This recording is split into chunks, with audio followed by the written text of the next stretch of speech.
my name's Roland and we're here to look at the Deepal S07. So this is the first media car that we've got for 2025, a bit late, but look, nonetheless, we are here with a car that I guess is still fairly fresh to the Australian market. So I'm here to pretty much give you guys the rundown on what I think about it, how it is using it as a daily car.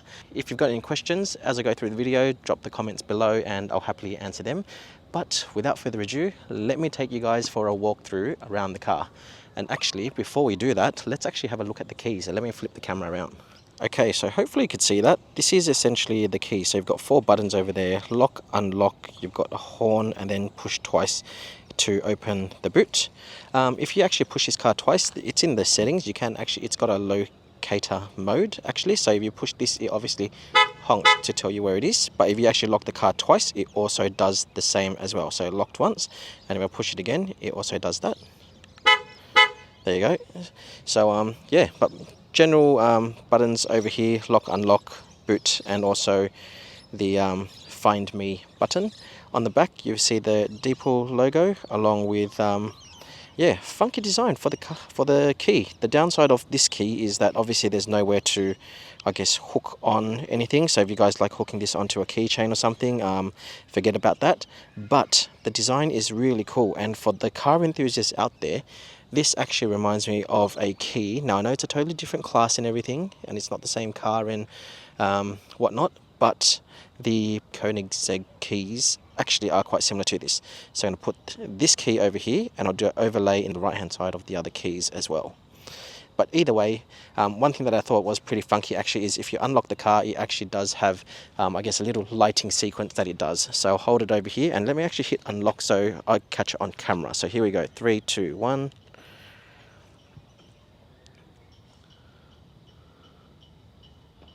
So you can see that the main headlights are down over here, and then the daytime running lights, they flash as well. And then it's a similar sequence to the back. So let's just lock that so it goes off. And then I'll take you around to the back and I'll show you guys that as well. Now, unfortunately, I'm not doing this at night, so we may or may not be able to see that. So car is currently locked, and let's unlock. So you can see it flashes twice, 3 times, and then solid light goes on for a few seconds. So what do you guys think? Anyways, let me take you for a walk around the entire car. We'll look at the inside, we'll look at the front, we'll look at everything, and then let's look at interior and everything else. All right, so starting at the front. Look at the sharp lines. It's very unique material. It kind of looks like brushed aluminium, but it also looks like plastic. So I actually don't know what to call this. It is plastic at the end of the day, but it's a bit rough. And you've got some unique diamond pattern, or I guess triangular patterning over here. What you hear at the moment is actually the aircon running. So I have set it so that when I unlock the car, the aircon's always running. So anyways, coming back out to here, that is essentially the front. Lots of sharp lines, looking very aggressive, and this is the Deepal logo right here. Set a camera right there, and you've got a couple of sensors around the car, as you can see right there. So that's essentially the front. Look, the bonnet isn't crazy massive, so it is classed as a medium SUV. The one thing I really like about this car actually is the lighting pattern. Look at that. It's got like a triple, I don't even know what shape you'd call that. But I think it's really nice, funky design. And then the main projector headlight is actually right over here. So anyways, that's the front. Let's move around to the side. So here on the side, this is Getty Control P10. I think off the top of my head, I remember reading it was a Singaporean company. Either way, these are 19-inch wheels, 235/55 R19s. Then on the side, I actually don't know what this is. I don't know if it's a sensor or anything, but I guess it's just a part of the unique design. In terms of the side camera, you've got one camera, or side mirror, sorry. You've got one camera right there. And then you can see you've got a heated, oh, I better unlock it so you guys can see. It's just folded on me. Heating right there, and then blind spot right there. Hopefully I've got that in focus. And again, it folds, unfolds based on proximity to the car, or if you lock or unlock the vehicle. So step out. Also with the door handles, they usually sit flush, but I've set it so that when you walk up to the car, it actually opens. But if I lock it, you guys will see that.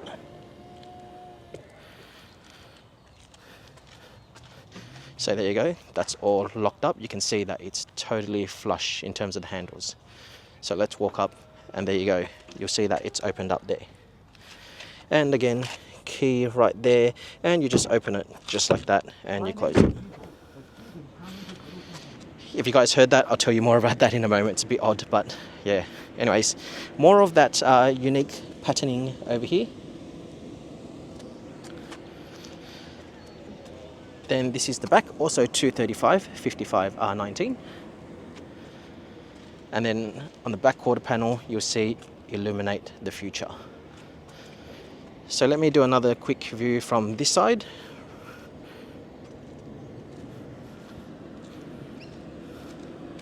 So that's essentially what the side profile looks like. So let's have a look around the back. Oh, and I forgot to mention, so there is only one spec of the Deepal. It is called Premium. There is privacy glass at the back, which is fantastic, because look at that. This is bright sunlight. You can maybe see, where's my finger? There it is. The sun's shining down right here. Over here, whilst it's glary, you can kind of see through, but here, you can't see through at all. If I put my head up real close, I might be able to see it, but for the most part, I actually can't see through. So fantastic job in having such dark privacy tints at the back. All right, let's swing around to the back. So you can see 4 parking sensors down there. You've also got your fog light down the bottom right there. 4 slats, or I guess subtle slats in terms of rear diffuser for aerodynamics. You've got your camera over here. I believe that might be a sensor potentially. There's a button here to open the boot right under there. Got your Deepal logo along with the light bar that goes across. Fantastic to have a rear windscreen wiper, because it's not in every single car these days. And then that's obviously to spray water, and then brake light. So that's essentially the rear. And let's swing back around just so you guys get the full angle. And I'll throw in some music. I'll do one full final walk around for you guys to see.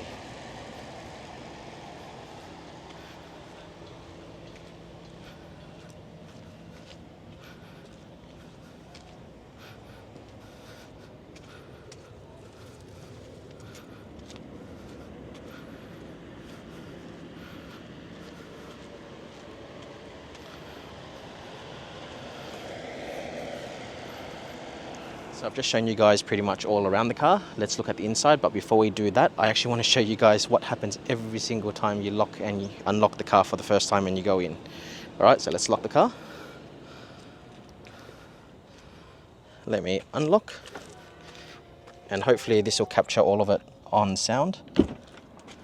My name is Deepal, a cute and talented little companion. That's pretty loud. I don't know if I'd want that every single time. Now, I don't know if we can change that in the settings. I'll see if I can find out. But either way, just something quirky, something odd that, I mean, you normally wouldn't expect. So, yeah, there you go. Okay, so let's have a look at the inside of the car. As always, let's start off with the seats. So you can see over here, these seats look really nice, hey? Yes, Tesla seats, I am looking at you, my Model Y. I really don't like those seats, but this one here is on another level. So first things first, you may or may not notice the holes, perforations over here. No, these aren't cooling, they're actually speakers. So, yeah, now, 7 there, I presume S07 here for the logo. I don't know what the round bit is. Reminds me of a ball or Pokeball maybe. Anyways, let's continue looking at the seat. So here's the rest of the seat. You can see lots of diamond quilting, lots of holes for ventilation purposes, and yeah, I can confirm they work really, really well. So you've got a bit of orange on the stitching on this one, and it doesn't protrude too much up here though, more on the seats later. Jumping down to the sides, you'll see usual adjustments, back, forwards for the top section, and then you've got forward and backwards over here. And then in terms of going up, it moves the whole seat up only, it doesn't move the front up. So there is no ability to, I guess, move this section up. If you want to kind of sit more diagonally like that, you can only just move the entire seat up or down. That's your only functions. And then you've got, of course, great lumbar support, which is over here. So that's all of that bit over there. So again, that is the seats. So I'll pan it one more time for you guys to have a look. And then look, in terms of the interior, right, they've got these mats. How nice do they look? They're pretty thick. They're really protective. And obviously got the Deepal logo over here as well. And it covers all the right spots. So I think they've done a really good job in that regard. So that's pretty much the front seat. In terms of the door side of things, so these are Sony speakers over here, but it does say Deepal.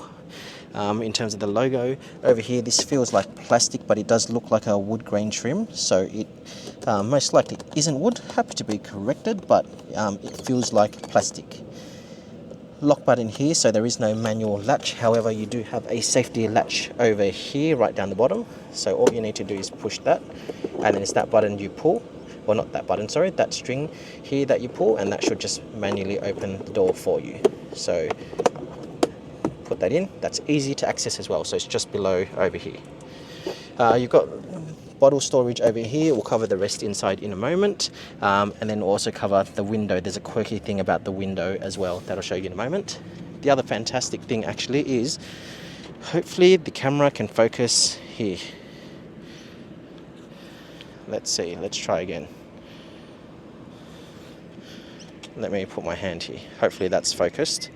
Can you see that? It's double pane glass. So this car is actually double pane glass at the front and single pane at the rear, but it is pretty thick. So they've done a good job in terms of sound deadening. I'll show you guys how quiet the car is a bit later. But anyways, so that is the front seats. Let me show you guys the rest of the front and then we'll jump through to the back. Alright, so jumping in, seat automatically adjusts, and again this is based on settings. Now I don't know if you guys saw that, but that's a part of the settings for the screen to turn. So actually let me lift my backside up. So it's weight censored, or you can control it, and then if I sit down it's detected that I'm here and that should turn over to me. So 3, 2, 1, I'm sitting down now.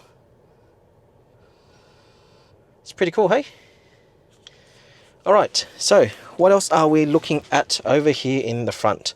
So let me turn on my cooling seats first, which is actually really easy. We'll cover off the infotainment later, but I'm going to do this because I'm fairly hot right now and I just want to make sure I'm comfortable when I record content for you guys. Alright, so first things first, let's reposition the camera.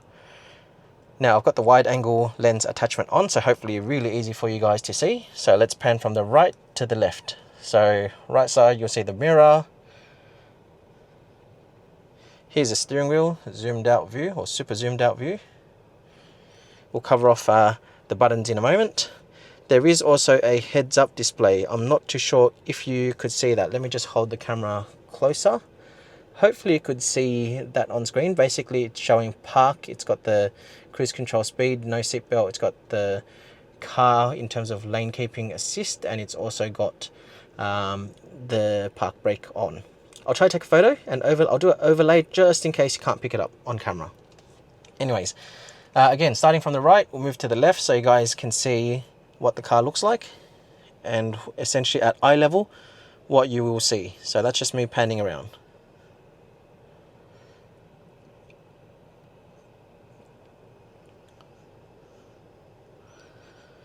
Okay, so besides that, what else do you see at the front or over here? So let's start off with the steering wheel, right? So steering wheel, this might look really familiar to some of you guys.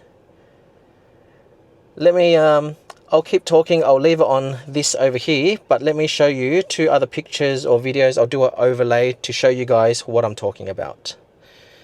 Basically, this is the Mercedes version, and then look at our Model X.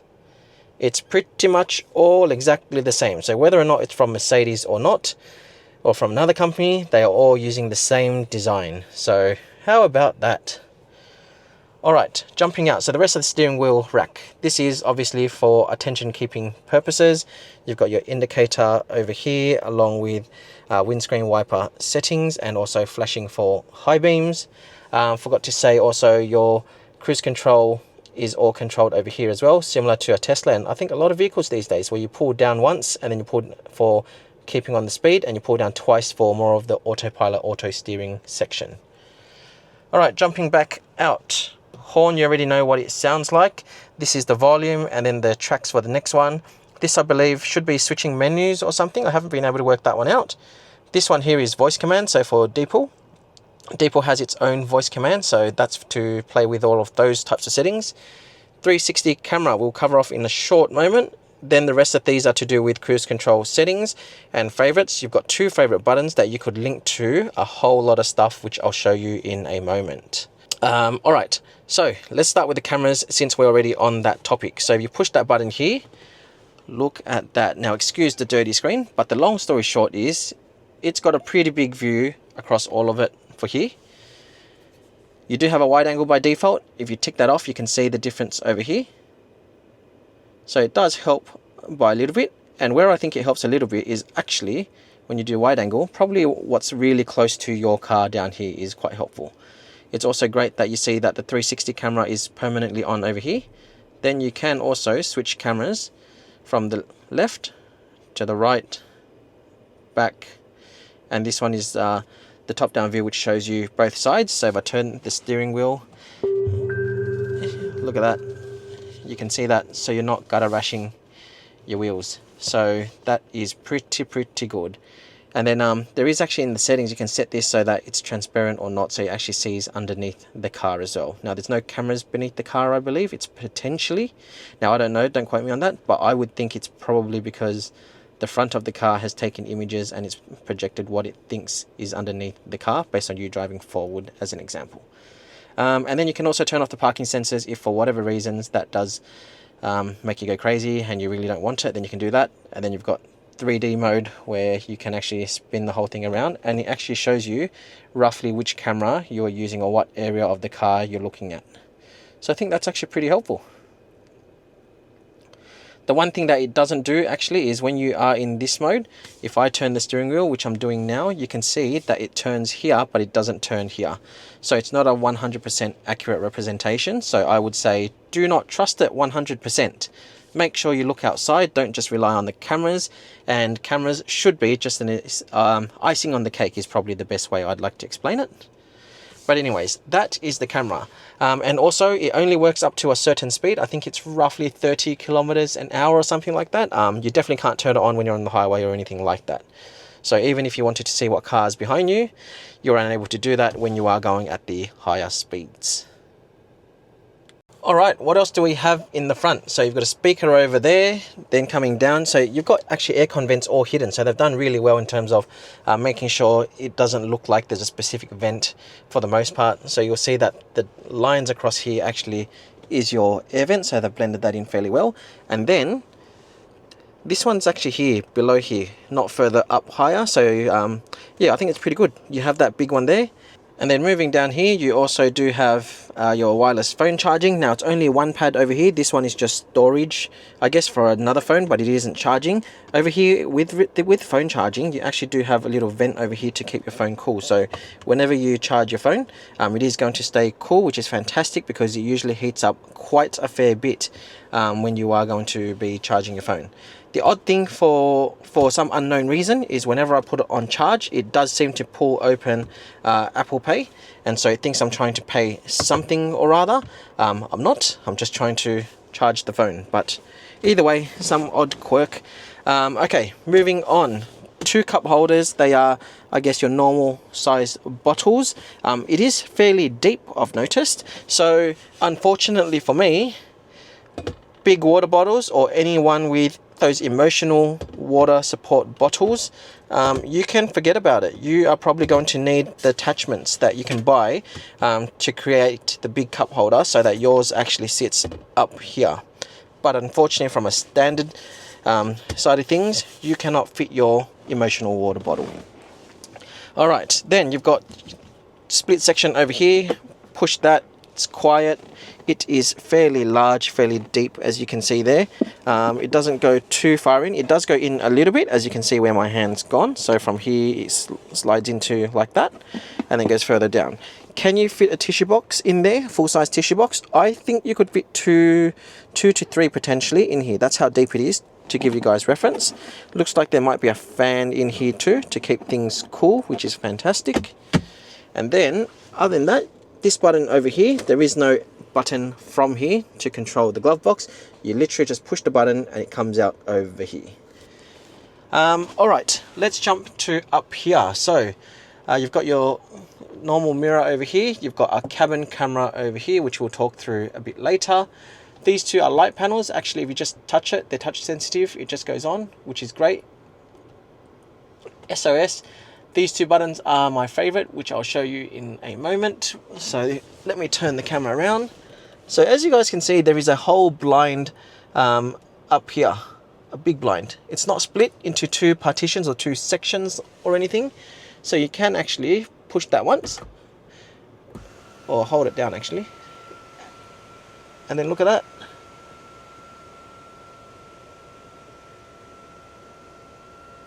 And you can stop it halfway if you want actually. So if I do that, that stops.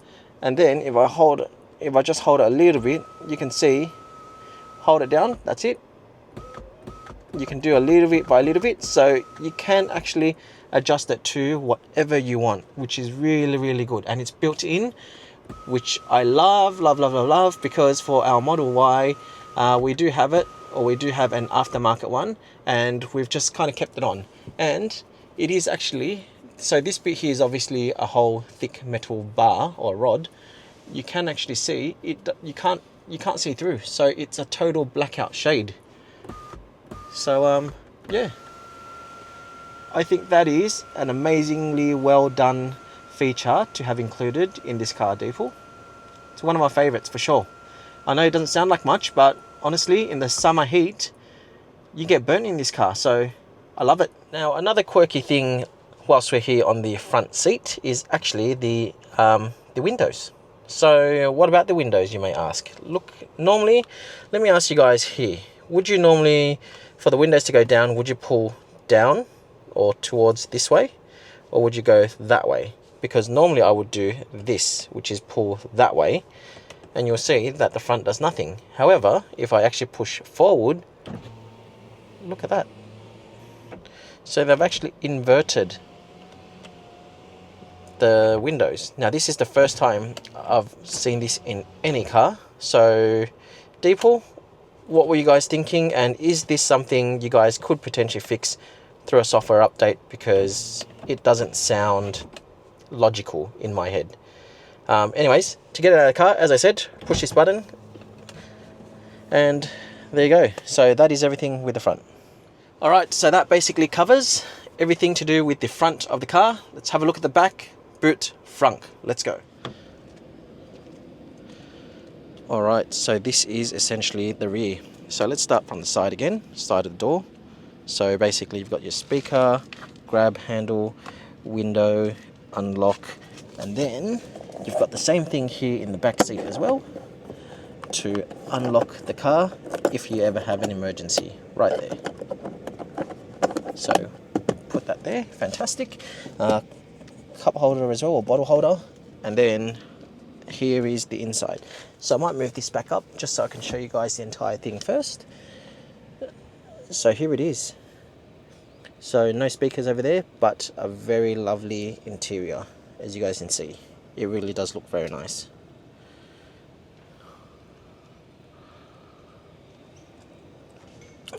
And because this is an EV, you have the fantastic benefit of a totally flat floor, no transmission tunnel going through.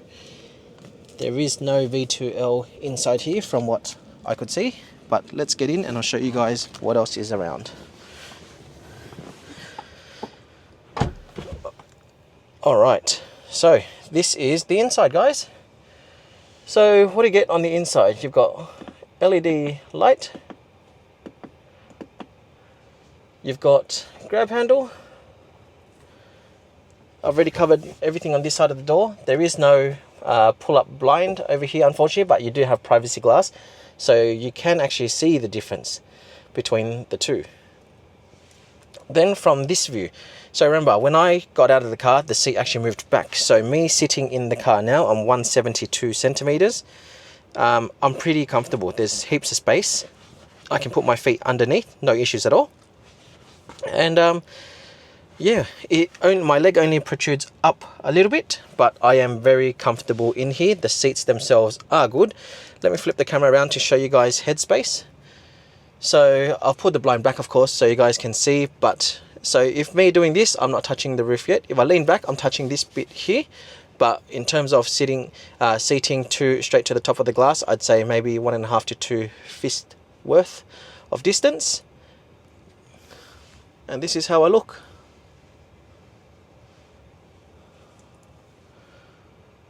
And then we put the window down and I'll hold it out so you guys can see. So you can see what a big difference the glass makes. So yeah, this is me inside. Very comfortable. No complaints. You'd definitely be quite comfortable on a long road trip. Now look at how well this is protected. So here, I'll put the window up. You can see the difference in that privacy glass. It's fantastic. Okay, so let me flip the camera around because some other things I want to show you guys. So first things first, you guys saw this when I first opened it. So this is a 5-seater car, as I said. You need to pull this bit open here and this comes down. There is no push through parcel shelf thing, if that's what you call it. You can put your phone over here, 2 cup holders over here, and that is about it. There's no additional storage over here. So basically phone and cup holders, and that's it. Now pushing this back up, what else do you guys get on the inside? So you've got iPad pockets, map pockets, whatever you want to call it, storage over here. Over here you've got aircon. You've got some controls over here, which I'll cover off in a moment. And then further down over here, it looks like you've got just one USB-C port, which we will test a little bit later. Anyways, onto this. So hopefully you guys can see that. Basically, I have some controls here as the rear passenger. So I can, once I push the power, it goes here to the fans for the back. So actually I can turn on the fans and adjust it to make sure that it works harder and it cools me faster. Now if I'm looking at the front over there, it looks like it's adjusting those fans too, so it seems like it's the same motor. So if you turn down the cooling here, it turns down for the front of the car as well. So it's the same system. It's not a split system or an additional separate one so that you can control just the rear. It's actually controlling all of it. Either way, whilst you don't have the controls as split system, it's very good that as a rear passenger you can control that, because then kids are essentially comfortable, your backseat passengers are comfortable. The only thing really is you may have unhappy people fighting between the front and the back if someone wants something cooler or hotter and whatnot. Either way, great to have that settings. Otherwise, on here you also do have these settings. Now this here is obviously for the passenger seat, so if you want them to move out of the way, you can do that just by pushing that. Realistically, a use case scenario isn't to really annoy your parents or annoy someone in the passenger seats. It's really more to be able to get out easier, because this side is obviously the curb side in Australia. Then this button, another one of my favorites that I mentioned earlier. So if I push this, look at that. As a rear passenger you can control that. That is great, because look at me now. I'm in the shade. So there, half closed. So actually let me open it just to show you guys why this would annoy me if I didn't have it. See, imagine you're on a road trip, you're driving, you're not driving, you're in the passenger, you're in the back seat, you're where I am now, and you've got the sun shining right up there. It's burning you, as an example. What can you do? Let's close it halfway.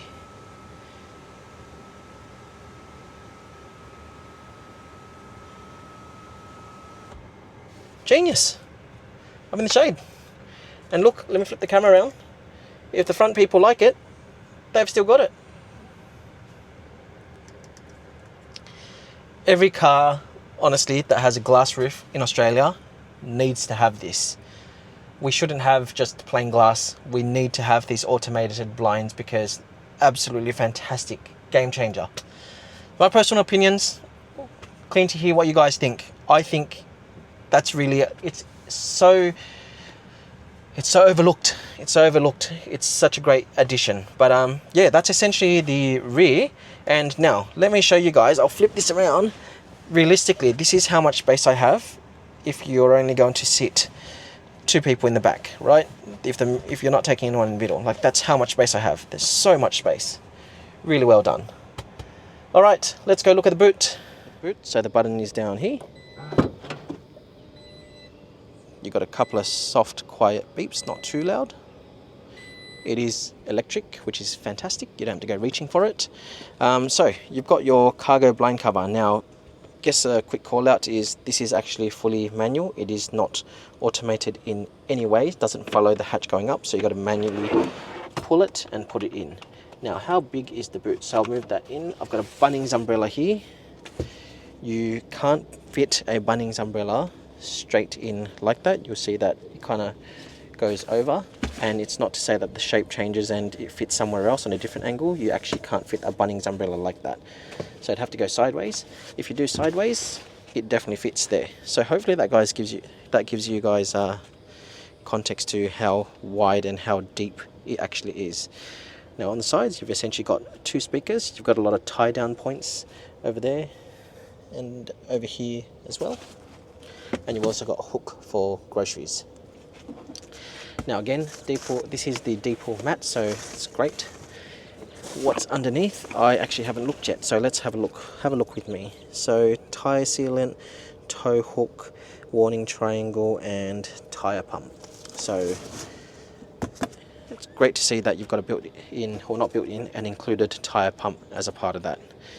So yeah, that's essentially the boot. Let's close that.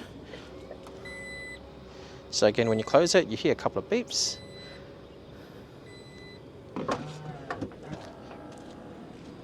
And now let's have a look at the front. So, your driver's seat, down the bottom, there's over here. Pull twice, and that opens. Alright, so bonnet's been popped. You just lift it. There is no additional latch or anything like that. And look at that space. Wow. I would say this is either on par with the Model Y or even bigger than the Model Y in terms of spacing. Like, absolutely well done. I'm really impressed by how much storage they actually have, actually. Yeah. I mean, yes, this is a rear-wheel drive car, guys, in case you didn't know. So obviously there's no front motor, so they can make more space. But it's great that they actually make it usable, and it's actually totally sealed, so it's great to see. Whatever you're putting in here isn't going to, I guess, have rubbish in it, and this is probably a really good example. There's a couple of leaves down here on the side, there's a couple of leaves up there, so whatever you put here is going to stay safe. Now in my view, what goes here, most likely you'd want to just put your cables in here, because something that you're using less frequent. Now I only say that because realistically, to open the Frunk, you don't have a button on your actual remote. Maybe you have it on the phone app, I don't know, we'll touch on that a bit later. You can't open it from the screen though, so my view is this is probably less frequently used because you have to open it like how you open a traditional car's bonnet. And yeah, it just seems like it would take a lot more time, right? Because realistically, if you walk up to the back of the car, you can push the button, the boot opens, throw your groceries in and whatnot, throw your bags in. Whereas if it's the front and you want to open the front, you're going to have to go unlock the car or just pull open the front door, then go under, pull twice for the latch, then come back out of the car to do that. So I personally feel like it's just a little too much effort for that. But that essentially covers that. And then the one thing that we haven't covered off actually is the charge port. So let's flip the camera around. So for this car, this is on the back left-hand side. So you just push that once the car is unlocked, and you can see AC, DC. So they've explained it very, very clear. And in order to pull one out, the other has to come out. So actually AC should come out first, and rightly so, because at home in Australia, for the most part, at least now, mostly people charge from the AC port, or the type 2 port over there. So if you need DC, you just take that out. So they have included all of that. I guess the one thing to take into consideration, because they do offer these covers, now not every car offers the covers, is that you do need to first of all put these in order. So as an example, I can't put in AC first and then fit DC after, because you can see there's an overlap right here. But the main thing, the reason why I was saying you've got to take that consideration is because a lot of cars don't have that, and actually you could potentially look like that if you don't cover it as you're driving, and it looks a little bit silly. So anyways, DC cover first, AC cover second, Bob's your uncle. Now, I think we should go for a drive. I'll give you the review, I'll talk you guys through what I think, but before we do that, I wanted to make sure I show you guys how the inbuilt navigation is. I don't know what system it is, it's probably their own, it doesn't look like it's a Google Maps or anything, but in terms of the speed, I think it could be better. It's not the fastest, but the plus side is you always have Apple CarPlay, Android Auto. Now, to go on a good drive out here from the hills, I would recommend Wiseman's Ferry. Now, whether or not we go the entire distance is, I guess, another question, but look at that, when I hit navigate, you know, it's still taking some time. Not the longest, but it does take a little bit of time to navigate there. And you'll notice that it loads straight away. You've got destination details all over here. You can also hit that, which kind of gives you the overall route as well. It doesn't look like there's any trip planning functionality in terms of, not that I need it because it's only 50 kilometers away. Actually, let's just test it now. So if we were to go, say, Gold Coast,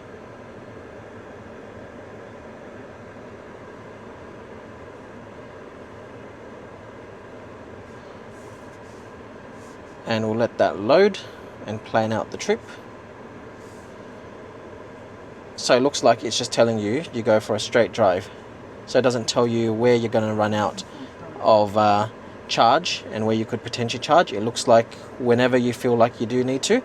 So you'll have to obviously monitor your state of charge, that you hit that whenever you're close by or whenever you want it, and then it pretty much pulls your closest charges there. So I think you need to be the one to kind of decide when you actually want to charge. And if you go near destination, nearby, a long route, all of that, that's where you can kind of control all of that.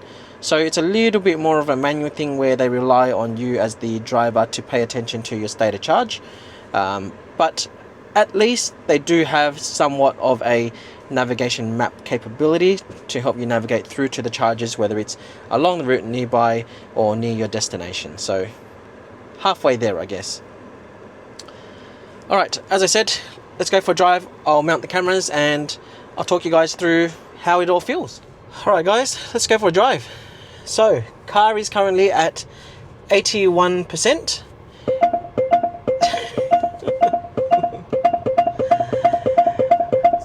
I don't know if you can see it from this camera here, but there's a pop-up saying please concentrate, and I guess this is one of the gripes that you guys may be aware of.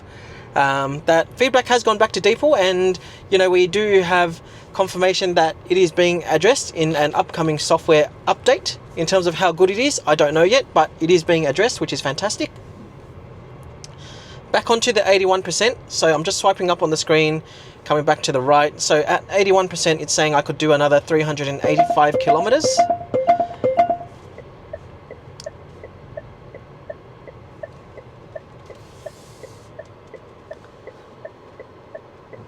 And at the moment, in terms of drive modes, we are currently on, let's have a look. We are on eco mode.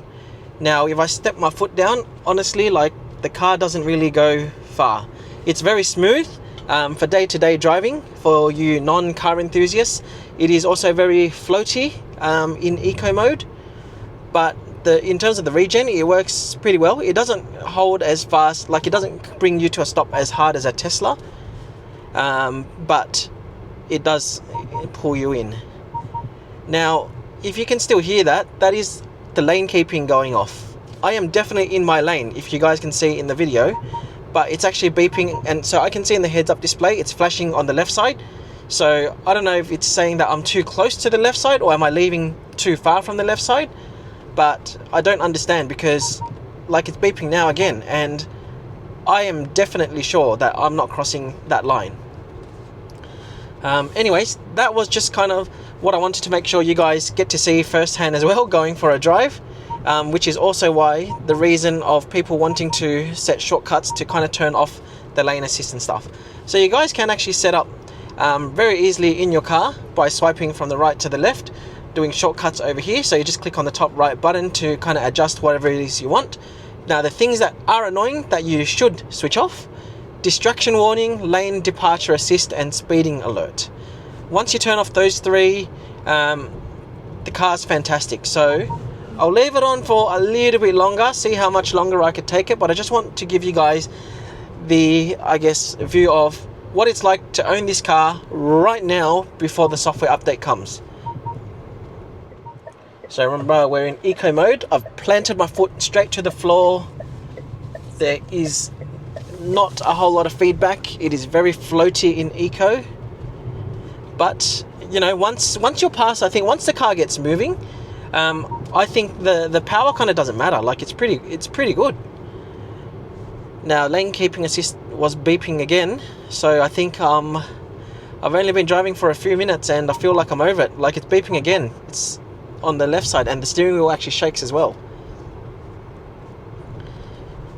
So yeah, what can I say? Eco mode, as I said, when you try to accelerate, it's very slow and gradual. It doesn't kind of push you back in your seat.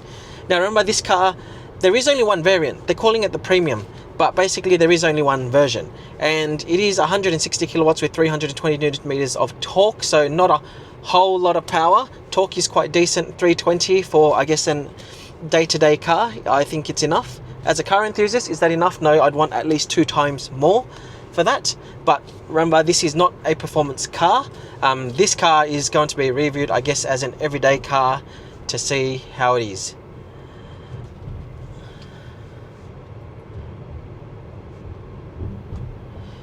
So I find it really odd that I just passed the cyclist. The lane keeping assist didn't kind of beep at me, but I'm definitely sure that I was driving on the double line, if not very close to the double lines.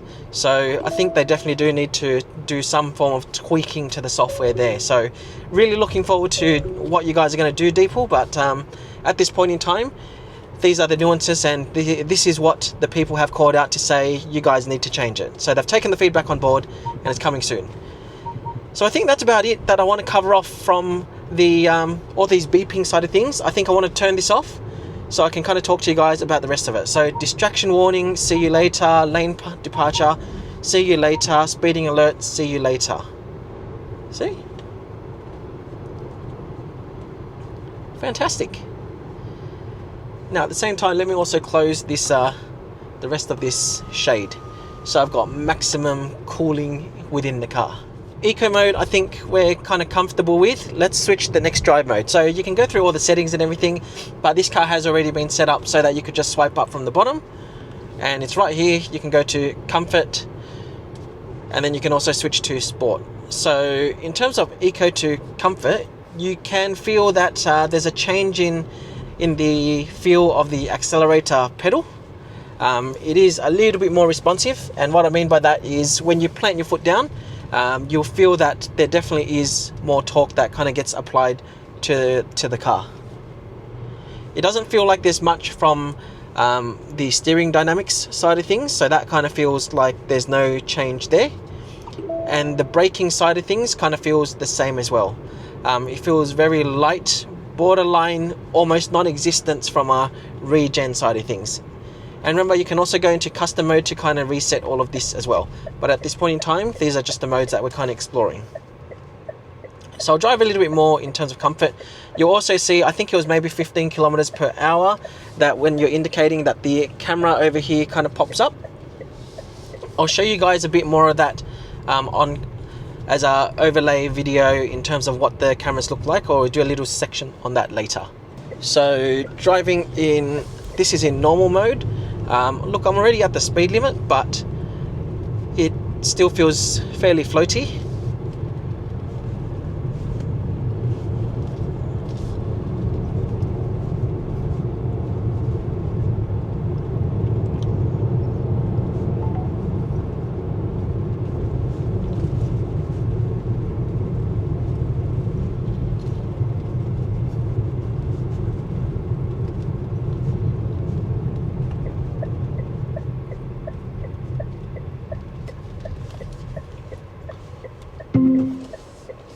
Alright, so my foot's flat down to the floor.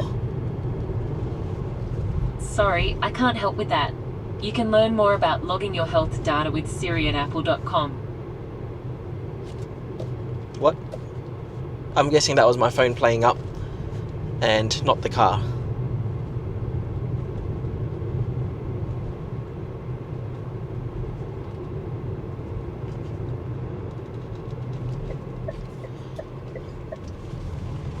Alright, so I took this corner at 30 k's to the speed limit.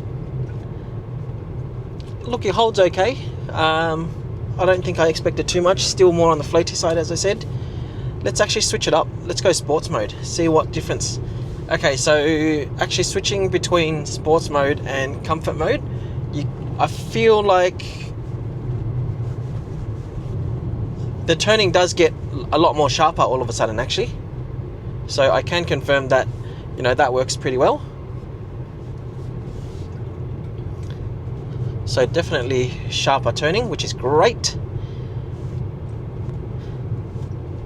And I think, you know, we'll talk about competitors later, but this is a rear-wheel drive car, right? 160 kilowatts. Yes, it's a heavier car because it's an EV.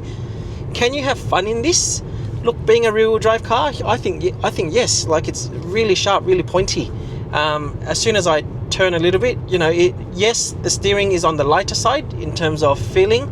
It's not as engaging as, I guess, your proper sports car, but being a rear-wheel drive, you really do feel the push as opposed to the pull. And so I think that bit kind of still makes the car quite enjoyable to drive. Yes, you're missing the sound, but at the end of the day, it's an EV, so yeah.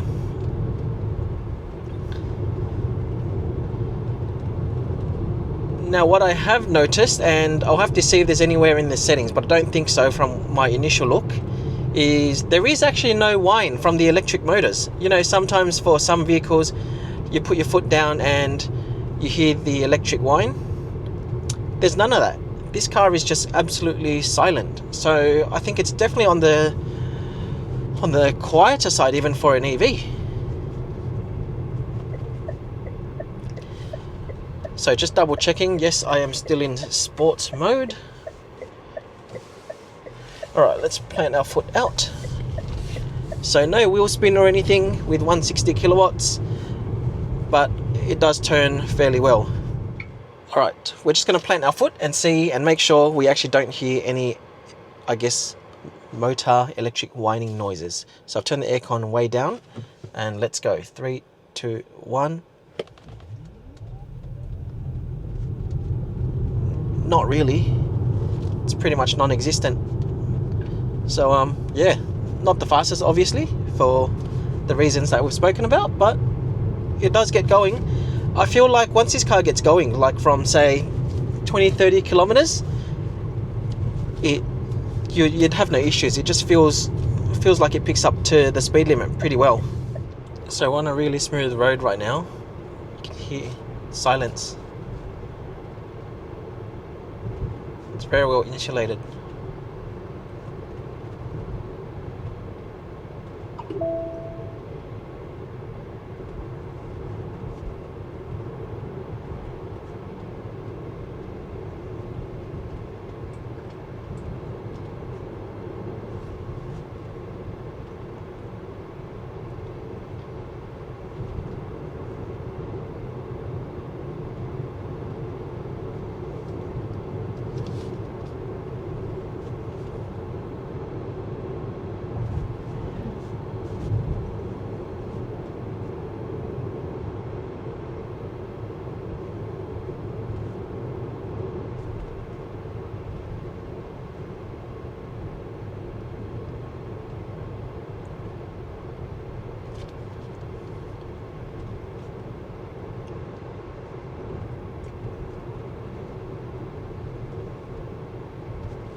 Alright, so let's talk about the rest of the driving dynamics and how it feels. So in sport mode, obviously, pedals quite sensitive. I would say, if I had to compare to some of the other cars I've driven before in this sports mode, I would say it's less abrupt than Kia and Hyundai's and Genesis EVs. It's probably more aligned to somewhere in between that and the Tesla. And what I mean by that is the sensitivity, like when you step on it, how quick the speed picks up. This one's, I guess, it's not as abrupt. In terms of steering feel, as I said, between eco and normal, it doesn't seem like there really is any steering feel difference. In sport mode, it feels like it does stiffen up a little bit. There's a little bit more feel, but it's still very, very light. Now, the view that I'd like to give you guys as a day-to-day driver for a non-crazy car enthusiast side of things, is this fine? Absolutely fine. You will feel the difference between the modes, and it's probably enough for you. For the car enthusiast side out there, how would I rate this? I would say that your BMW, your AMGs, your high-end sports cars, or even actually Audi S3, Volkswagen Golf R, Volkswagen GTIs, you know how you've got settings that you could kind of turn into sport in those cars, and I would say that the steering feel is heavier in those cars than in this car in sport. So hopefully that kind of gives you the context. As I said, a lot of the ICE sports cars, actual sports cars, the steering feel is more customizable, obviously a lot more heavy. This one in sports mode still is very light. In terms of the dampening on the wheels and the suspension, I think it's very, very forgiving. Nowhere near the comparison of our Model Y, even in sports mode. This will just eat speed humps for breakfast. You will not feel the pain. I went through a speed hump, I guess, at say 20 kilometers an hour. There wasn't like a big thump or anything like that. It kind of just ate it. It really did. Yeah, you kind of go like little bump and everything, but other than that, it just ate it. It took it like a king. All right, so let's talk next about, I guess, the rest of the ergonomics, like visibility and everything like that. So let's start with visibility, driver's seat. I think perfectly fantastic, no issues, no complaints. I don't think the pillars are too big that they kind of block and I feel like I can't see anything. Mirrors are decent size. I don't think they're too large or too small. They're a good size. You can see what you need to see there, so that's great. I feel like because of the design of the car though, the rear vision is actually a little bit more limited. It's probably like that much that I feel like you could see, so not a whole lot in that regard. So really it's just more because of the design of the car that I feel like your rear vision, I guess, is a bit more impacted, if that's the word to use. At least you do have a rear windscreen wiper, so that's great. But yeah, that's from the visibility side of things. I feel like from a seating side of things, you do sit lower than, I guess, what I thought you would be sitting in, right? So I look at my Tesla Model Y, I look at some of the other SUV shape, like this is a medium-sized SUV, it's not a large SUV, and you traditionally think that you'd be sitting in a higher position. But when you get in this car, you'll actually find that you're not kind of stepping up high into the car. This car, you're seating actually more like a sedan. So you're not actually climbing in, so to speak. You're actually just getting in, and you can actually adjust the seat to be a little bit lower as well if that's what you prefer. All right, let's just up the speed to the speed limit at 80. And for the rest of the ergonomics for the seats, look, the back part of the seats, like for my hips and for my back, I think they've nailed it. Like, it's comfortable, I'm not feeling hot, I've got ventilated seats. I am really happy. My back is really happy. The only thing that could do better, realistically, from the back seat side of things, is if I had massage seats. But, you know, I'm not going to complain. Most cars at this price point don't even have it. Yes, the Geely EX5 does have it, but look, we haven't tested the car. There's so many differences in terms of the comparison, in terms of specs, so let's not go there. But at this point in time, back seats wise, fantastic. I feel like where they could have some improvement actually is the bottom bit, as in where your actual backside goes. I feel like they could do a bit better there. I feel like it's, even though you could see in the seating that it protrudes up a little bit, I feel like it's actually a bit more flatter when you're driving. I don't feel like there's enough support. So from the back side of things, on the sides for my hips, I feel like, say this is a gradual turn in front of me. You can see 80 kilometers an hour. I feel supported enough on my hips, but I feel like my legs, or the bottom bit, I just feel like it's lacking a little bit. And again, for some people, they might not care about it, right? But from my personal perspective, as a car lover, I feel like it's lacking a little bit. It feels more like a couch, which is comfortable, right? So I'm not saying it's horrible, but I'm just saying my personal preference would be the seat have a little bit more support down here, so that when you're taking the corner, and again, I know I am the minority, but I want to give you guys the feedback anyway, that when you are going around a corner, you just feel a little bit more supported. But nonetheless, absolutely fantastic seats. You know, walks, it's day and night difference between the Model Y. Like, if you said this was an option in the Model Y, would you take it? Absolutely. Hands down, I would not think twice. Okay, so just want to make sure that kind of comes through clear. It's not saying I'm saying the seats are bad. Seats are fantastic. I just wish there would be a little bit more support down the bottom. All right, other than that, as I said, the seating is more on the lower side. Oh, and there is one thing that I do want to give feedback on about the seats themselves. So I feel like the seats, you can only adjust up and down. So obviously, I'm not talking about the backrest, I'm talking about where your bottom actually goes. You can only go up and down. I would have liked to see an option potentially to also adjust the tilt of it. So like the front to go up a little bit, so that it's a little bit more supportive on the legs.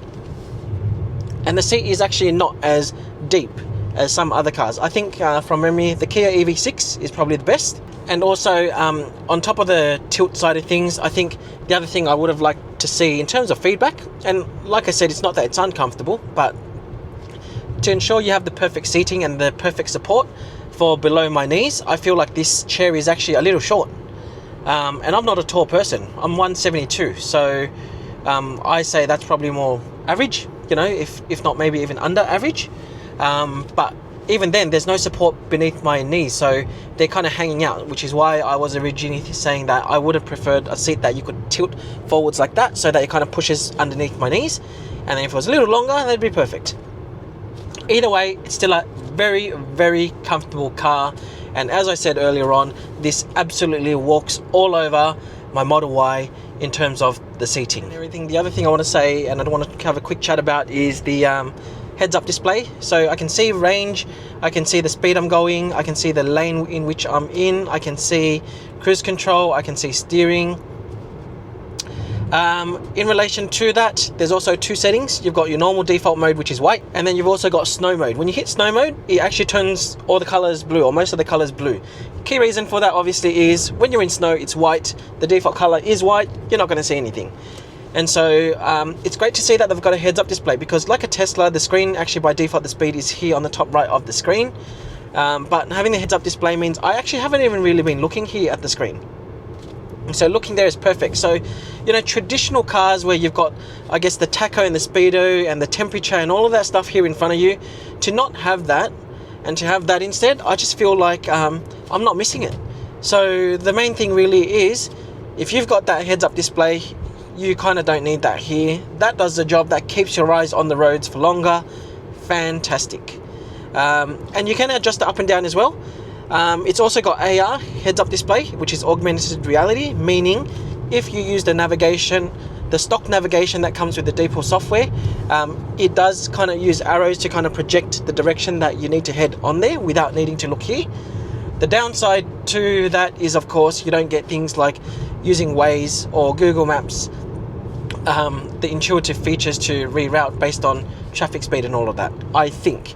So disclaimer, I haven't tried it in depth, but I know that Google Maps and Apple Maps and Waze and all of that do traffic recognition and all of that stuff. So yeah, from that perspective as well, the downside, so if you want the augmented reality heads-up display, you have to use the stock navigation maps. In some other vehicles, if you use Apple Maps for Apple CarPlay, you do get augmented heads-up display, so the directions do project there. So for example, on my Apple phone, on some cars I've driven previously, if I use Apple Maps, I'll get the directions on there. If I use Google Maps on the Apple phone, I get nothing on there. However, on a Google phone, Google Maps will project on there. There is no Apple Maps. So yeah, as I said, in terms of the augmented reality heads-up display, if you guys want to see that, you do have to use a stock maps, otherwise you don't get that. You can keep it simple. You can disable the more advanced stuff like the lane keeping and all of that. for the heads-up display, you can disable the augmented reality, which essentially just puts the speed on there only. Other things you see on this heads-up display is you do see the sensors. So if there's a car, for instance, coming up on my right, there will be a little icon that kind of flashes on the screen there so you could see it. So again, fantastic because it makes you keep your eyes on the road. So that essentially covers visibility, seating comfort, ergonomics. Okay, so let's talk about some other quirks or things that I feel could be better from a driving side of things, right? Minor thing, but if I'm indicating when I'm driving, I would have expected the cameras to pop up.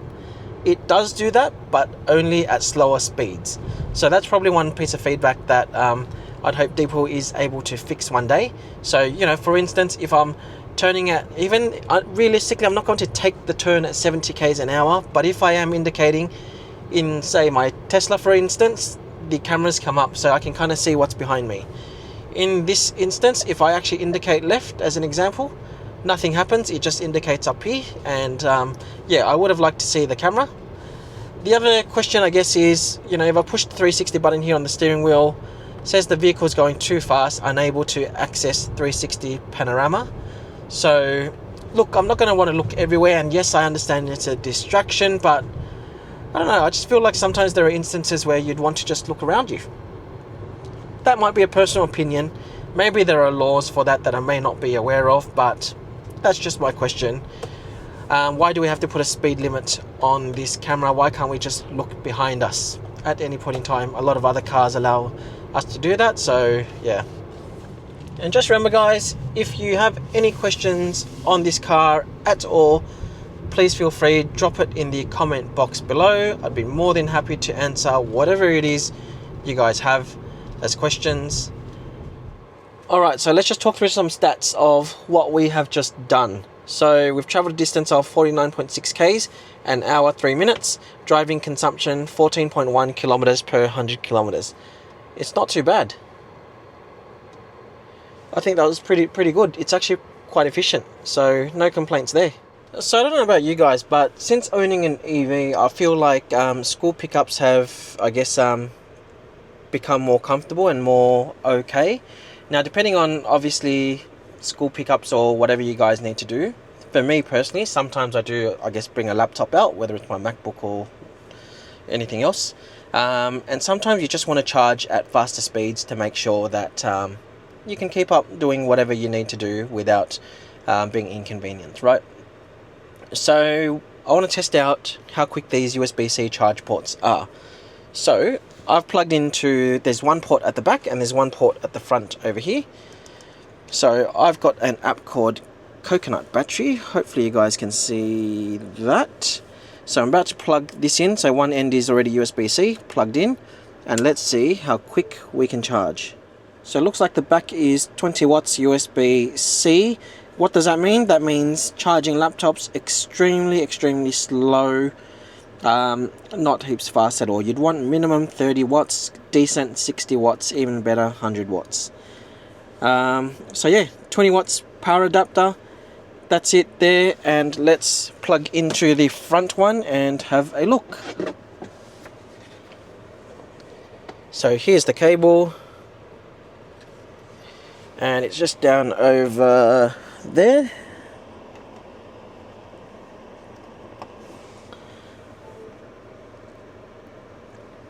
And again, 20 watts. So that is the USB-C powering that at 20 watts. So I guess it comes down to, can it potentially charge your laptop? Look, extremely slow, probably when you're not using it, to be honest, because from what I'm aware of, at least for the couple of laptops that I've used in the past, you're going to need at least a 30 watt charger. So 20 watts unfortunately isn't that good, or isn't fantastic. You probably could turn off your device and you probably could charge it. It definitely charge phones and iPads and everything okay at decent speed, so there's no issues with that. But more from a laptop specific side of things, 20 watts is what it will do. Okay, so the summary realistically is, if you're going to work from your laptop or work from anything else and you do need to charge up your devices, it looks like 20 watts is the maximum you'll get out of the USB-C ports. From a laptop side of things, look, it's going to be very slow, if even, depending on some laptops, they may not even charge if you're trying to use it. For the most part, if the laptop's off and you can charge via USB-C, it probably will charge, just at a much slower rate. But at least you can charge something, and these 20 watts much better than having nothing at all, or something even lower. So that's just something to bear in mind, guys. But if you want something that charges real fast, there is a cigarette lighter socket. You're probably going to need an adapter to get something like 60 watts or 100 watts out of that. So definitely possible. It's more of a, do you need it or not? But based on factory standards, the USB-C ports 20 watts. So there you go. You can definitely charge iPads, iPhones, no issues at all. The downside is, realistically, there's only one port at the back, but there is potentially 2 to 3 people that are going to be sitting at the back. You can use the front one, just need a longer cable. So yeah, let me know if you guys got any questions. Otherwise, we'll jump through to the next part of this video. Alright, so just a quick couple of minutes want to spend on pretty much the user interface. So I think they've done a fantastic job with all of the stuff up here. One thing that I will give as feedback on what I think could be done better is probably some of the explanations around here. I do wish that, like, if you tapped on it or you pushed on it, it will give you a description. There was a time where I had to actually pump up the tires because these were low, or we had the low PSI warning. The icon was here. I know not everyone knows what the icon looks like. It would have been nice to kind of push that button and it takes you to what that means. Other stuff from here, so this is the main screen. You've obviously got profile messages over here. You've got a bunch of settings up here for Bluetooth connectivity, your phone connectivity, whether you've got the dashcam audio and video recording too. You've also got location settings and all of the other stuff over here. You've then got audio settings over here. You've got navigation maps over here, general range and details on mileage and everything there. Air condition controls by default are all down here, which I absolutely love. You can hold it down and you can see how they're wiggling, and you can kind of add other stuff on here as well. Otherwise, it is what it is. Generally speaking, this here opens the menu here. So you've got a whole bunch of things that you can set. You've got dashcam is probably the one that you'll probably use most in this regard. You've also got something, I guess, a bit funky, which is camera. So that's this one up here. Right there. You can record, you can take photos, do whatever it is you need. Don't know why you'd potentially need that, but anyways, good to have something extra, I guess. You can load music on manually, 360 camera. Doesn't look like there's a web browser or anything in particular here. You do have different scene modes actually. So you've got nap mode, which is playing soothing music for you. You've got a smoking mode. So when smoking is detected, vehicle will automatically lower windows and activate air circulation. Camp mode, in-car care, human and pet detection, season mode, car wash mode, lighting show, privacy mode, constant cabin mode. So you've got a whole lot of things to kind of let you enjoy the car. I think this one was the one that I've seen before that actually looked quite interesting. So you click on bonfire and then you'll see that it kind of loads very slowly. And look, you could actually grab this and you can throw it in. You could grab stuff, throw it in. It's a bit gimmicky, but I guess kind of funny. Anyways, that's that. And yeah, that pretty much covers all the modes. I'll jump out of that, and then when you go to dashcam, you can pretty much go to files. You can look at everything you need to. If you've set it to record audio, it'll record audio. You can see up the top over here, it's got stuff like that I've set to record as an overlay. So it's got speed, date, time. Also tells you whether or not you're stepping on the accelerator or not, what gear you're in, if you've indicated, seatbelt status. I think the top stuff is actually really good. I think they should actually implement that in every single car.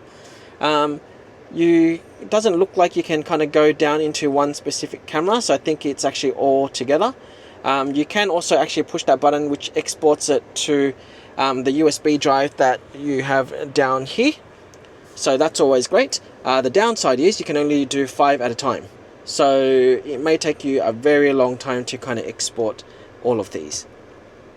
But either way, at least you do have the function, right? So that's always a plus.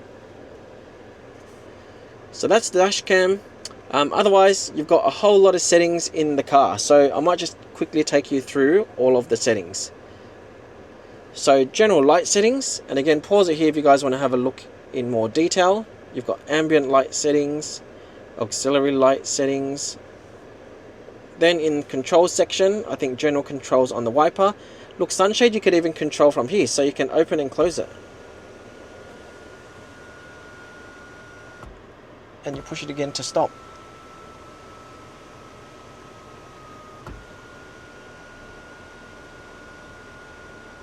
So yeah, I think that's pretty cool. Alright, then you've got open and close a tailgate, door handle, all of these general settings over here. So that's that. Then you've got some cabin adjustments. So adjust the mirrors is through here. You've got seat adjustment, driver seat easy access, screen rotation. You can calibrate screen rotating smart mode, which is essentially detecting where you're sitting, so it can go that way as well. Shortcut keys, wireless phone charging, so you can turn off wireless phone charging if you really want. Shortcut keys is in reference to these two buttons here on the steering wheel. So you can see key 1 short press and then key 2 short press, and then you've got long press for both as well. So this one here has been set so for key 1 long press, it actually emergency does the recording. And yeah, you can pretty much do a whole lot of stuff that you can see here. So pause the screen here if you want to have a look at what those settings are. Let me close out of that. Charging, so charging settings 60 to 100. So actually it doesn't look like you can charge anything below 60. Now I would have thought because it's a NMC battery, they would have had something at either 80 or the 90% to say like this is the recommended daily use. Either way, that's feedback that we'll give back to Deepal. You've got charging limits here, which is great. Schedule charging plug unlocks automatically. That's also great for you to set if you want. AR heads up display. So this is what I was talking about. So you've got your normal one, central control screen, and then you've got the AR heads up display. This is the one that kind of looks something like that. If you are using the stock navigation system. That's the adjustments. So snow is the one where I was mentioning that it turns the colors to blue. So where you've got currently white there on the display, it's just like the color above that aquary blue color. Here's all the safety settings that you want probably half of them off when you drive. Drive mode. One of the annoying nuances which I'll give back as feedback actually is the mode resets to eco every single time you drive. So I've got it on sport now. You can also customize. So you can have acceleration mode, steering mode, energy recuperation, even brake boost mode as well. So you can go comfort and brake boost or sport, which means that the brakes hit harder when you step on it. And then cruise pilot. So you can see tolerance, actually I put 0% before, and it still kind of sometimes just goes up or down above that amount. And that's essentially it. Alright, seat belted on. Let's make a drive back out to the hills. So, good thing about this car is there is no power button. The car is always on, which I absolutely love. So once you step on the brakes, you pull down to D, you can just drive. So great to see they've adopted essentially what Tesla and I guess some other companies are doing. There is no power button at all, which I absolutely love. So, foot on the brake, put it into reverse. And we're good to go. Now, before we actually go, I actually just wanted to I'll put it back into park. I actually wanted to swipe up and actually have a look to make sure that we are on sport mode or customize. So we're going to drive in customize mode. We drove in sports mode, I guess, coming down, and a bit of comfort and whatnot. So let's actually go back and go customize, acceleration, fast steering mode, sport, energy recuperation, customize at 100, sport brake. And the good thing is when you're in other menus anywhere, you can actually really quickly get back to the original menu, actually for Apple CarPlay, by just tapping that icon on the top left, and then you're already there. Otherwise, you've got shortcuts here when you swipe from the right to the left that you can actually turn off like before, the distraction warnings and everything, and you can also customize this to have more information as well. Either way, let's get going. Alright, so this is in, I guess, the sportiest of modes, so let's see how well this drives.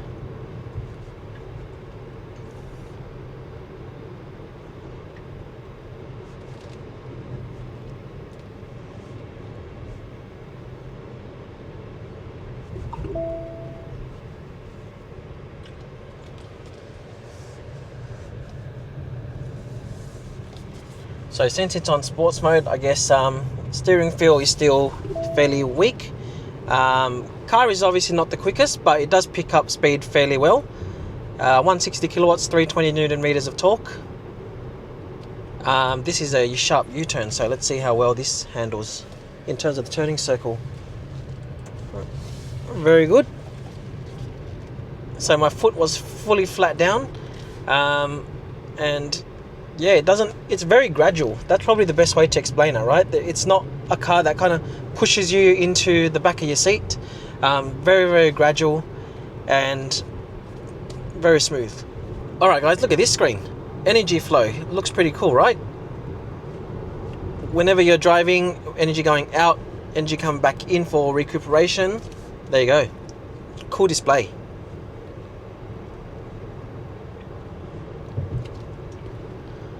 Alright, so let's summarize some of my final thoughts about this car. So a couple of things I like, a couple of things I don't like. Alright, let's start with the couple of things I like. I like the fact that this is rear drive. It makes driving very enjoyable. It makes it quite engaging. The turning, even though it's not, there's not heavy feedback like a race car, and I get it, it's not supposed to be one. In sports mode, it does feel very sharp, so I think they've done very well. Even though the feedback doesn't come through heaps, as you can see, when I'm turning the steering wheel, like, it pretty much just turns. It's on point when you turn.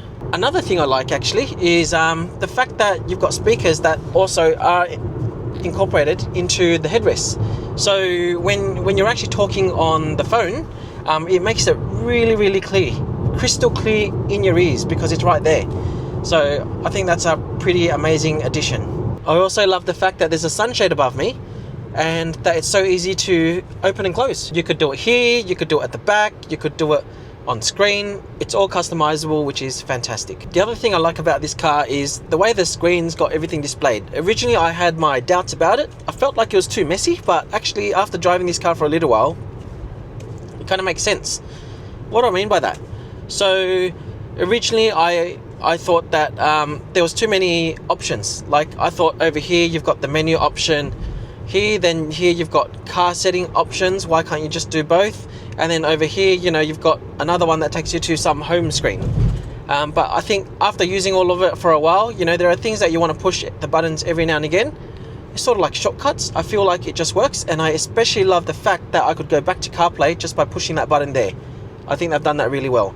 And also on the screen side of things, I love the fact that you've got shortcuts here if I swipe from the right to the left to activate these types of settings here. And then also there's one more where you swipe from bottom up and you've got these other settings here. You can quickly see like the PSI of your tires, you can see the percentage battery, and you can also see range.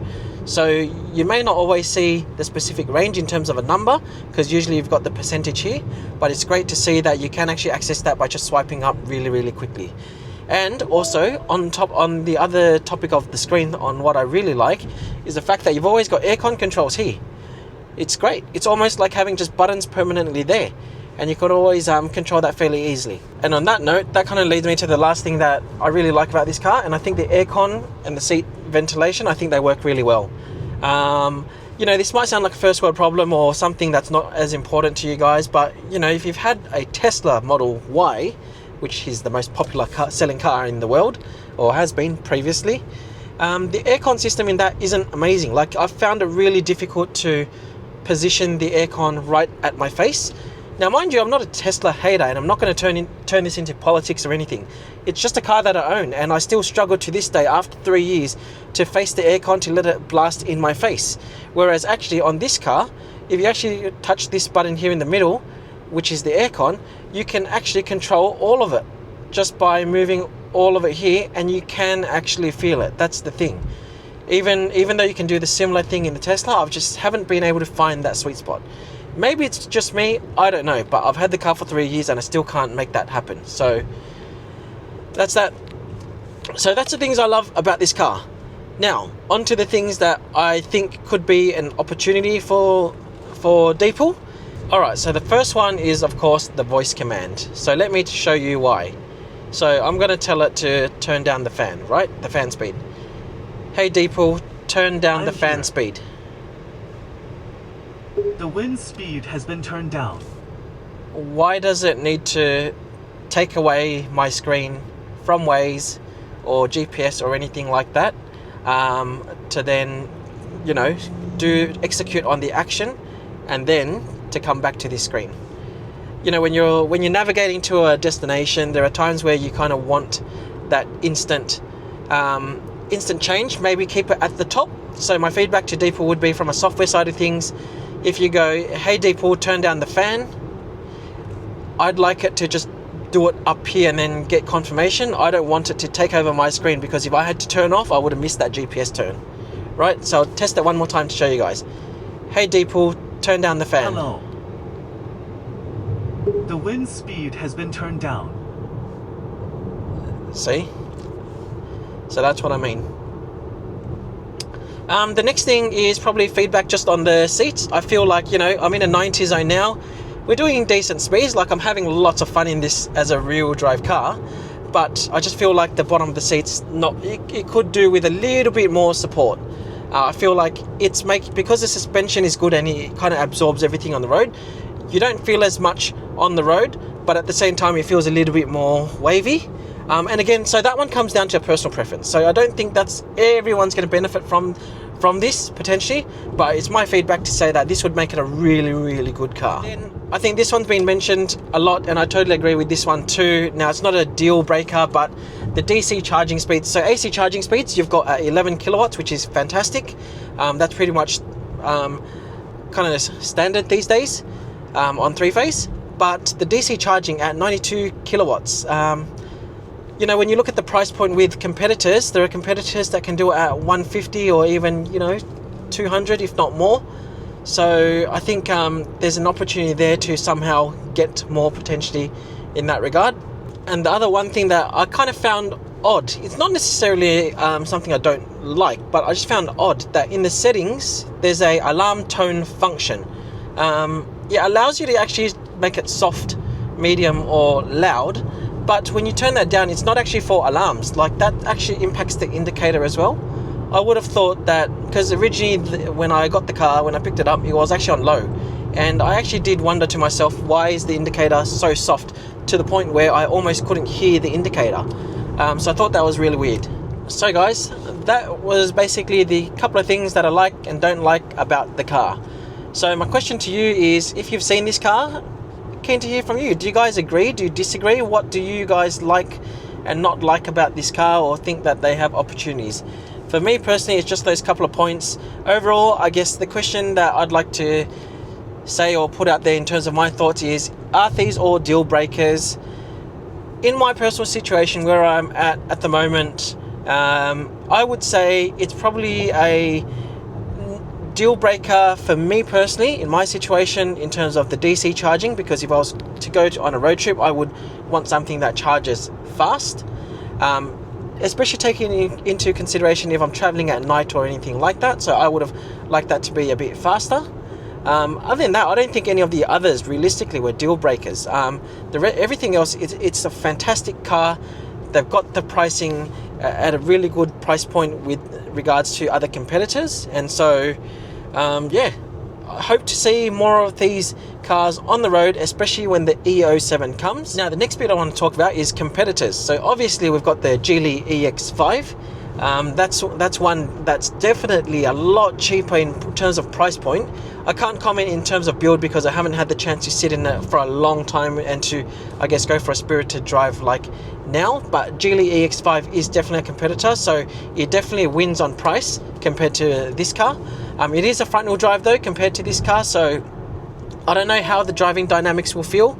And so whilst the power is about the same, that is a front wheel drive car, usually they probably won't handle as well, but I'm going to reserve my opinions for the time, until the time that we do drive there.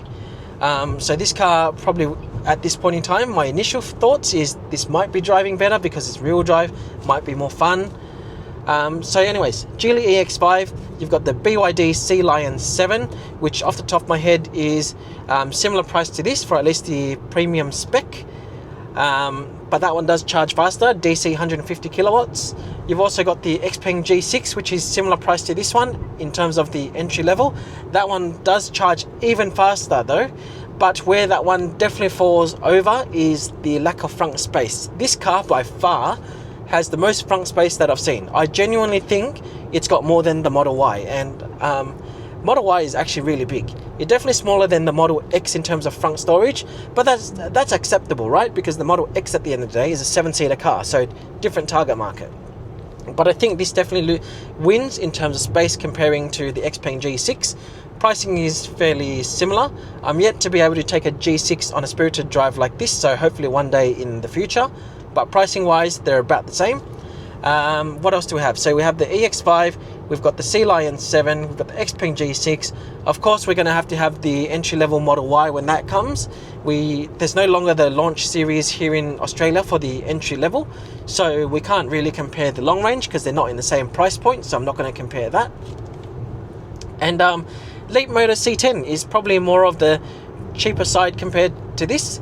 I haven't driven that, so I can't comment on it too much, but realistically, if you're going to be considering any of those cars, I think you should absolutely consider this car as well, because this car is definitely a fun car to drive, especially at that price point. But I could potentially say the same with those other cars, but time will tell when we get our hands on the other cars.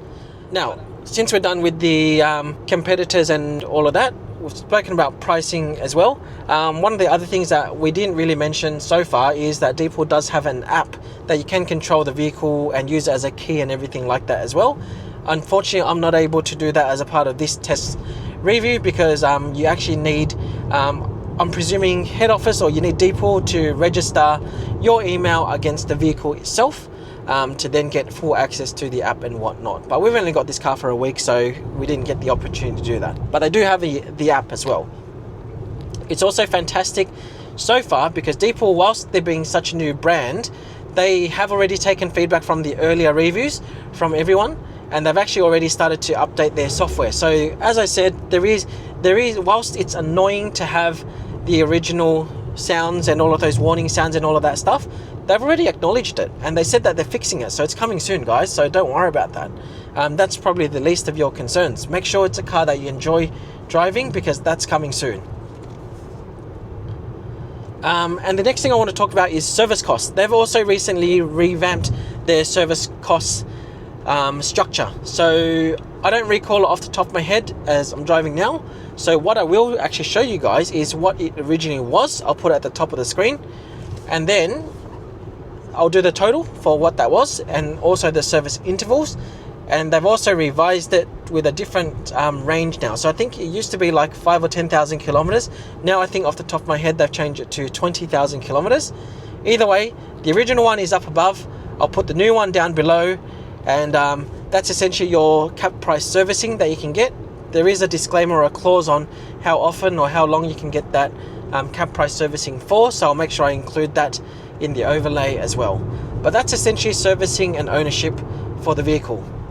Other than that, I don't think there's too much more to comment on. We've covered the driving dynamics of it, how I feel, where I think it's going to be good. We've covered how good the aircon is, ventilated seats, the USB-C charging ports. I've shown you guys the dash cam.